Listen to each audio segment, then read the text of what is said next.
પ્રશ્ન મારું નામ રાણા આરોહી વિજયભાઈ છે. હું ધોરણ 6 માં અભ્યાસ કરું છું. આજે હું તમને મારી શાળા વિશે કહેવા જઈ રહી છું. ધ્યાનથી સાંભળજો. મારી શાળાનું નામ શાશ્વત ઇન્ટરનેશનલ સ્કૂલ છે. મારી શાળાનું નામ શાશ્વત ઇન્ટરનેશનલ સ્કૂલ છે. તે વટવા નારોલ વિસ્તારમાં આવેલી છે. મારી શાળામાં નર્સરીથી ધોરણ 12 સુધીના બાળકો અભ્યાસ કરે છે. મારી શાળા ખૂબ જ સુંદર છે અને મને ખૂબ જ ગમે છે. મારી દરેક વર્ગના ઓરડામાં હવા ઉજાસવાળા છે. તેમાં ટ્યુબલાઇટ, પંખા, એસી જેવી યોગ્ય સુવિધાઓ છે. મારી શાળામાં સાયન્સ લેબ,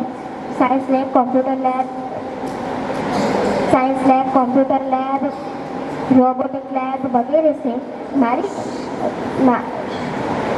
શાળા એક આદર્શ શાળા છે. મને મારી શાળા ખૂબ જ ગમે છે. Thank you.